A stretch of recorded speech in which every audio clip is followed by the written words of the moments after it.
भारतीय राज्य व्यवस्था इंडियन पॉलिटी में अगला चैप्टर है राज्य के नीति निर्देशक तत्व। इस चैप्टर के सारे इंपॉर्टेंट टॉपिक पॉइंट को रिवीजन करेंगे फास्ट में, जिसमें संविधान में भाग 4 अनुच्छेद 36 से 51 के बीच में राज्य के नीति निर्देशक तत्वों का वर्णन है। स्रोत जो है राज्य के नीति निर्देशक तत्वों का जो स्रोत है स्पेनिश आयरिश संविधान या आयरिश संविधान का अनुच्छेद 45 से लिया गया है भारतीय संविधान में। न्यायालय में परिवर्तनीय नहीं है, न्यायालय में परिवर्तनीय नहीं है। नीति निर्देशक तत्व जो है न्यायालय में परिवर्तनीय नहीं है। उद्देश्य नीति निर्देशक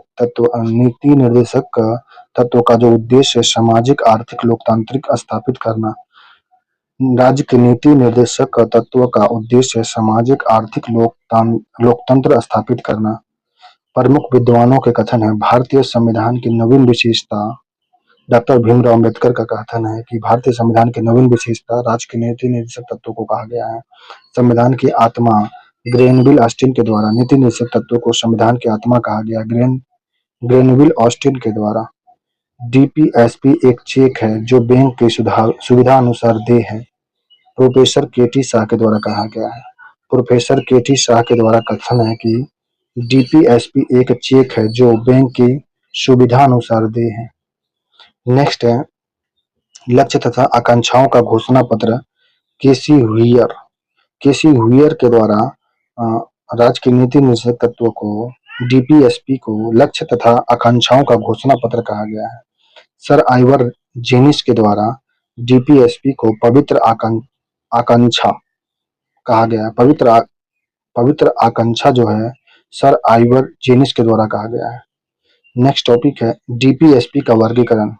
समाजवादी सिद्धांत जो है अनुच्छेद 38, 39, 39A, 41, 42, 43, 43 का 47 ये समाजवादी सिद्धांत है। गांधीवादी सिद्धांत में अनुच्छेद 40, 43, 43 ख, 46, 47 और 48। गांधीवादी सिद्धांत में अनुच्छेद 40, 43, 43 ख और 46, 47, 48 ये गांधीवादी सिद्धांत में संबंधित है। डीपीएसपी में समाजवादी सिद्धांत और गांधीवादी सिद्धांत दोनों में जो अनुच्छेद वर्णित है वह अनुच्छेद है अनुच्छेद 43 और 47 दोनों में वर्णित है, दोनों में समान है। नेक्स्ट है उदारवादी व बौद्धिक सिद्धांत। अनुच्छेद 44, 45, 48, 48 का 49, 50, 51 में उदारवादी व बौद्धिक सिद्धांत वर्णित है। नेक्स्ट प्रमुख अनुच्छेद व विषय वस्तु, जिसमें अनुच्छेद 36 में बताया गया है। अनुच्छेद 36 में है राज्य की परिभाषा। अनुच्छेद 12 भाग 3 में भी वर्णित है। अनुच्छेद 36 भाग 12 अनुच्छेद 12 भाग 3 में राज्य की परिभाषा का वर्णन किया गया है। नेक्स्ट है अनुच्छेद 37 में डीपीएसपी न्यायालय द्वारा निष्पादित नहीं है, इसका वर्णन अनुच्छेद 37 में। अनुच्छेद 38 में जन कल्याण के लिए सामाजिक व्यवस्था को बढ़ावा। अनुच्छेद 38 में बताया गया जन कल्याण के लिए सामाजिक व्यवस्था को बढ़ावा देना अनुच्छेद 38 में वर्णित है। अनुच्छेद 38 1 में सामाजिक आर्थिक व राजनीतिक न्याय का वर्णन है। अनुच्छेद 38 1 में सामाजिक आर्थिक व राजनीतिक न्याय का वर्णन है। अनुच्छेद 38 2 के तहत आय असमानताओं को कम करना है। अनुच्छेद 38 2 में आय असमानताओं को कम करना है। अनुच्छेद 39 में राज्य के अनुसरण हेतु नीति सिद्धांत का वर्णन है। अनुच्छेद 39 में राज्य के अनुसरण हेतु नीति सिद्धांत का वर्णन है। अनुच्छेद 39 ए के तहत में स्त्री व पुरुष के आजीविका के समान अवसर दिए जाएंगे। अनुच्छेद 39 ए के तहत पुरुष व स्त्रियों के आजीविकाओं के समान अवसर दिए जाएंगे। स्त्री व पुरुष को आजीविकाओं के लिए समान अवसर जो मिलेगा यह अनुच्छेद 39 ए के तहत वर्णित है। अनुच्छेद 39 बी के तहत संसाधन व स्वामित्व का समान वितरण होगा। संसाधन व स्वामित्व का समान वितरण अनुच्छेद 39 बी के तहत किया जाएगा। अनुच्छेद 39 सी के तहत आय व उत्पादन का विकेंद्रीकरण का वर्णन है। आय व उत्पादन के विकेंद्रीकरण का वर्णन अनुच्छेद 39 सी में वर्णित है। अनुच्छेद 39 डी में समान कार्य के लिए समान वेतन दिया जाएगा। समान कार्य के लिए समान वेतन अनुच्छेद 39 डी में वर्णन है डीपीएसपी में। अनुच्छेद 39 ई में जोखिमपूर्ण व्यवसाय के संरक्षण का वर्णन है। जोखिमपूर्ण व्यवसाय के से संरक्षण का वर्णन अनुच्छेद 39 ई में वर्णित है। अनुच्छेद 39 एफ में बच्चों के लिए बेहतर माहौल का वर्णन है। बच्चों के लिए बेहतर माहौल का वर्णन अनुच्छेद 39 एफ में वर्णित है। अनुच्छेद 39 क में निःशुल्क विधिक सहायता का वर्णन है। अनुच्छेद 39 क में निःशुल्क विधिक सहायता का वर्णन है।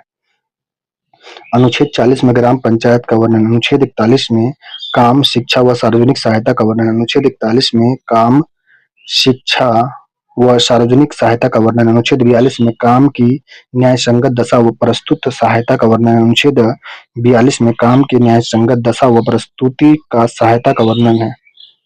प्रसूति सहायता का वर्णन। नेक्स्ट है अनुच्छेद 43 में निर्वाह योग मजदूरी का वर्णन। अनुच्छेद 43 में निर्वाह योग मजदूरी का वर्णन। अनुच्छेद 43 क में उद्योग प्रबंधन में श्रमिक की भागीदारी है। अनुच्छेद 43 क में उद्योग प्रबंधन में श्रमिकों की भागीदारी का वर्णन है। अनुच्छेद 43 ख में सहकारी समितियों को बढ़ावा देना। अनुच्छेद 43 ख में वर्णित है सहकारी समितियों को बढ़ावा देना। नेक्स्ट अनुच्छेद 44 में समान नागरिक संहिता का वर्णन। अनुच्छेद 44 में समान नागरिक संहिता का वर्णन या डीपीएसपी का भाग है। अनुच्छेद 45 में 0 से 6 वर्ष के बच्चों को शिक्षा का देखभाल। 0 से 6 वर्ष के बच्चों को शिक्षा का देखभाल अनुच्छेद 45 में वर्णित है। अनुच्छेद 45 में 0 से 6 वर्ष के बच्चों की शिक्षा का देखभाल, शिक्षा व देखभाल अनुच्छेद 45 में वर्णित है। अनुच्छेद 46 में एसटी, एससी व अन्य कमजोर वर्गों के हित में अभिवृद्धि का वर्णन है। अनुच्छेद 46 में एसटी, एससी व कमजोर वर्गों के हितों के अभिवृद्धि का वर्णन है। अनुच्छेद 47 में पोषण स्तर व जीवन स्तर में सुधार का वर्णन। अनुच्छेद 47 में पोषण स्तर व जीवन स्तर में सुधार का वर्णन है। अनुच्छेद 48 में कृषि एवं पशुपालन का वर्णन। अनुच्छेद 48 में कृषि व पशुपालन का वर्णन है। अनुच्छेद 49 में राष्ट्रीय महत्व के स्मारकों का वर्णन संरक्षण। राष्ट्रीय महत्व के स्मारकों का संरक्षण अनुच्छेद 49 में डीपीएसपी का भाग है। अनुच्छेद 48 क में पर्यावरण संरक्षण व प्रवर्धन का वर्णन। अनुच्छेद 48 क में पर्यावरण संरक्षण संवर्धन का वर्णन अनुच्छेद 48 क में डीपीएसपी का भाग है। अनुच्छेद 48 कृषि पशुपालन का भाग है। अनुच्छेद 50 जो है न्यायपालिका कार्यपालिका का पृथक्करण अलग करना, न्यायपालिका को कार्यपालिका से अलग करना अनुच्छेद 50 में वर्णित है। 51 में अंतर्राष्ट्रीय शांति व सुरक्षा है। अंतर्राष्ट्रीय शांति व सुरक्षा अनुच्छेद 51 में यह डीपीएसपी के भाग है। प्रमुख संवैधानिक संशोधन 42वां संविधान संशोधन द्वारा जुड़े अनुच्छेद जोड़े गए थे। 42वें संविधान संशोधन में 39 का, 43 का, 48 का को अनुच्छेद 42वां संविधान संशोधन द्वारा जोड़ा गया था। 42वां संविधान संशोधन द्वारा पर्यावरण संरक्षण व संवर्धन को जोड़ा गया था भारतीय संविधान में। 44वां संविधान संशोधन द्वारा 38(2) को जोड़ा गया था। 44वां संविधान संशोधन द्वारा 38(2) को जोड़ा गया था। नेक्स्ट है 86वां संविधान संशोधन 2002 द्वारा विषय वस्तु परिवर्तन किए गए थे अनुच्छेद 45 में। 86वां संविधान संशोधन 2002 द्वारा अनुच्छेद 45 परिवर्तित किए गए थे। अनुच्छेद 45 0 से 6 वर्ष के बच्चों की शिक्षा का देखभाल के बारे में। 57वां संशोधन द्वारा 43B जुड़ा था। 43B को 57वां संविधान संशोधन द्वारा जोड़ा गया था। 43B को 43B में जो है यह है सहकारी समितियों को बढ़ावा देने के बारे में जानकारी है। नेक्स्ट टॉपिक है मौलिक अधिकार वर्सेस डीपीएसपी। मौलिक अधिकार जो है परिवर्तनीय जबकि डीपीएसपी अपरिवर्तनीय है। मौलिक अधिकार व्यक्ति केंद्रित होता है जबकि डीपीएसपी में समूह केंद्रित होता है। मौलिक अधिकार में निजी व्यक्ति व राज्य पर प्रतिबंध होता है जबकि डीपीएसपी में राज्य पर सकारात्मक दायित्व होता है। मौलिक अधिकार में लोकतंत्र व नागरिक अधिकार मिलते हैं जबकि डीपीएसपी में सामाजिक व आर्थिक लोकतंत्र मिलता है। डीपीएसपी में सामाजिक व आर्थिक लोकतंत्र होते हैं जबकि मौलिक अधिकार में लोकतंत्र व नागरिक अधिकार मिलते हैं। नेक्स्ट है डीपीएसपी की उपलब्धियां। काम करने का अधिकार जो है मनरेगा अधिनियम 2005 के तहत दिया गया था। काम करने का अधिकार यह डीपीएसपी की उपलब्धियां है। शिक्षा का अधिकार निःशुल्क व अनिवार्य शिक्षा, बाल शिक्षा अधिकार 2009 में लागू हुआ था। यह डीपीएसपी की उपलब्धियां हैं। महिला सशक्तिकरण, प्रसूति प्रसुविधा अधिनियम 1961 महिला सशक्तिकरण या डीपीएसपी की उपलब्धियां हैं। पर्यावरण संरक्षण जो है वन्य जीव संरक्षण 1972, जैव विविधता अधिनियम 2002 ये सभी डीपीएसपी की उपलब्धियां हैं। पंचायती राज पंचायत अनुसूचित क्षेत्र तक विस्तार अधिनियम 1996 यह भी डीपीएसपी का उपलब्धियां जिसमें 73वां और 74वां संविधान संशोधन जोड़ा गया था।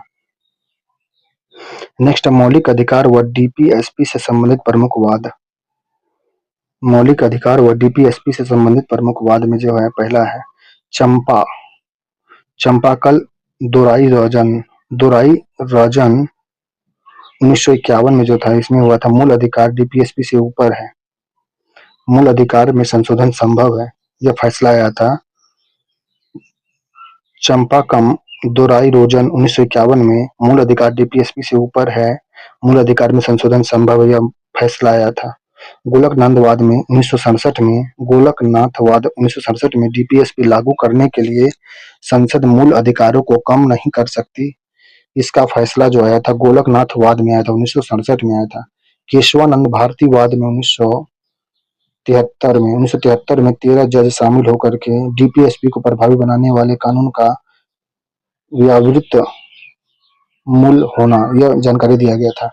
केशवानंद भारतीवाद 1973 में 13 जज शामिल होकर के डीपीएसपी को प्रभावी बनाने वाले कानून का व्यावृत्ति होना का जानकारी दिया गया था। मिनर्वा मिल्स मामला जो था 1980 में आया था, मिनर्वा मिल्स मामला 1980 में, इसमें फैसला हुआ था मूल अधिकार व नीति निषेधक तत्व दोनों बराबर एक दूसरे के पूरक हैं। 1980 में जब मिनर्वा मिल्स मामला आया तो बताया गया कि मूल अधिकार व नीति निषेधक सिद्धांत तत्व दोनों बराबर एक दूसरे के पूरक हैं। चंपारण चंपाकम दोराई-रोजन जो 1951 में मामला था, इसमें फैसला लिया गया मूल अधिकार डीपीएसपी से ऊपर है, मूल अधिकार में संशोधन संभव है। फिर गोलकनाथवाद जो है 1967 में तो बताया डीपीएसपी लागू करने के लिए संसद मूल अधिकार को कम नहीं कर सकती। फिर केशवानंद भारतीवाद जब 1973 में आया, 13 जज शामिल हुए तो बताया कि डीपीएसपी को प्रभावी बनाने वाले कानून को व्यावृत्त मूल होना होगा। फिर मिनर्वा मिल्स मामला 1980 आया, इसमें बताया गया कि मूल अधिकार व नीति निषेधक तत्व दोनों बराबर एक दूसरे के पूरक होंगे। नेक्स्ट टॉपिक है मौलिक कर्तव्य। मौलिक कर्तव्य जो है संवैधानिक प्रावधान। मौलिक कर्तव्य का संवैधानिक प्रावधान जो है भाग 4 क अनुच्छेद 51 क में मौलिक अधिकार का वर्णन। संविधान भारतीय संविधान में भाग 4 क और अनुच्छेद 51 क में मौलिक अधिकार का वर्णन है। मौलिक अधिकार जो है स्वर्ण सिंह समिति की सिफारिश पर 42वें संविधान संशोधन 1976 से आया था। सुझाव इसमें 8 कर्तव्य के बारे में दिया गया था। मौलिक कर्तव्य जो है 42वां संविधान संशोधन 1976 में स्वर्ण सिंह समिति की सिफारिश पर आया था, जिसमें सुझाव दिया गया था 8 कर्तव्य के लिए। स्रोत पूर्व सोवियत संघ रूस से लिया गया था। अपरिवर्तनीय मौलिक कर्तव्य जो है अपरिवर्तनीय है, नॉन जस्टिबल है। 11 मौलिक कर्तव्य पूर्व में 10 थे, अभी वर्तमान में 11 मौलिक कर्तव्य हैं। 11वां मौलिक कर्तव्य 86वें संविधान संशोधन 2002 में जोड़ा गया। 11वां मौलिक कर्तव्य जो है 86वें संविधान संशोधन 2002 में जोड़ा गया। पहला मौलिक कर्तव्य संविधान राष्ट्रीय ध्वज राष्ट्रीय गान का सम्मान करना। पहला मौलिक कर्तव्य है संविधान राष्ट्रीय ध्वज व राष्ट्रीय गान का सम्मान करना। दूसरा मौलिक कर्तव्य है स्वतंत्रता संग्राम के आदर्शों का संयोजन। दूसरा मौलिक कर्तव्य है स्वतंत्रता संग्राम के आदर्शों का संजोना जो है दूसरा मौलिक कर्तव्य है स्वतंत्रता संग्रामों के आदर्शों का संजोना। तीसरा मौलिक कर्तव्य भारत की संप्रभुता एकता व अखंडता को अक्षुण्ण बनाए रखना। तीसरा मौलिक कर्तव्य भारत की संप्रभुता एकता व अखंडता को अक्षुण्ण बनाए रखना। चौथा मौलिक कर्तव्य देश की रक्षा व राष्ट्रीय सेवा में भाग लेना। पांचवा मौलिक कर्तव्य सद्भाव व भाईचारा को बढ़ावा देना। पांचवा मौलिक कर्तव्य सद्भाव व भाईचारा को बढ़ावा देना। छठा मौलिक कर्तव्य है सम्मिलित संस्कृति की सामूहिक विरासत को सहेजना। छठा मौलिक कर्तव्य है सम्मिलित संस्कृति की सामूहिक विरासत को सहेजना। सातवां मौलिक कर्तव्य प्राकृतिक संसाधन वन, झील, नदी, वन्य जीव एवं पर्यावरण का संरक्षण करना। सातवां मौलिक कर्तव्य प्राकृतिक संसाधन वन, झील, नदी, वन्य जीव एवं पर्यावरण संरक्षण सातवां मौलिक कर्तव्य है। आठवां मौलिक कर्तव्य है वैज्ञानिक सोच व मानवता का विकास करना। आठवां मौलिक कर्तव्य है वैज्ञानिक सोच व मानवता का विकास करना। नौवां मौलिक कर्तव्य है सार्वजनिक संपत्ति की सुरक्षा व हिंसा का त्याग करना। नौवां मौलिक कर्तव्य है सार्वजनिक संपत्ति की सुरक्षा व हिंसा का त्याग। 10वां मौलिक कर्तव्य है सभी क्षेत्रों में उत्कर्ष की ओर बढ़ने का प्रयास। 10वां मौलिक कर्तव्य है सभी क्षेत्रों में उत्कर्ष की ओर बढ़ने का प्रयास। 11वां मौलिक कर्तव्य है 6 से 14 वर्ष के बच्चों के लिए अभिभावकों द्वारा शिक्षा का अवसर उपलब्ध कराना। 11वां मौलिक कर्तव्य 6 से 14 वर्ष के बच्चों के लिए अभिभावकों द्वारा शिक्षा का अवसर उपलब्ध कराना। तो पहला मौलिक कर्तव्य जो है 11 मौलिक कर्तव्य वर्तमान में है, पूर्व में 10 मौलिक कर्तव्य है। 11वां मौलिक कर्तव्य 86वें संविधान संशोधन 2002 में जोड़ा गया था। पहला मौलिक कर्तव्य है संविधान, राष्ट्रीय राष्ट्रीय ध्वज, राष्ट्रीय गान का सम्मान करना। दूसरा मौलिक कर्तव्य स्वतंत्रता संग्राम के आदर्शों को संयोजना। तीसरा मौलिक कर्तव्य भारत की संप्रभुता, एकता व अखंडता को अक्षुण्ण बनाए रखना। चौथा मौलिक कर्तव्य है देश की रक्षा व राष्ट्र सेवा के लिए तैयार रहना। पांचवा मौलिक कर्तव्य है सद्भावना व भाईचारा को बढ़ावा देना। छठा मौलिक कर्तव्य है सम्मिलित संस्कृति की समृद्ध विरासत को सहेजना। सातवां मौलिक कर्तव्य प्राकृतिक संसाधन, वन, झील, नदी, वन्यजीव एवं पर्यावरण संरक्षण। आठवां मौलिक कर्तव्य वैज्ञानिक सोच व मानवता का विकास। नौवां मौलिक कर्तव्य सार्वजनिक संपत्ति का सुरक्षा, हिंसा का त्याग। 10वां मौलिक कर्तव्य सभी क्षेत्रों में उत्कर्ष की ओर बढ़ने का प्रयास करना। और 11वां मौलिक कर्तव्य 6 से 14 वर्ष के बच्चों के लिए अभिभावकों द्वारा शिक्षा का अवसर उपलब्ध कराना। नेक्स्ट टॉपिक है राष्ट्रपति।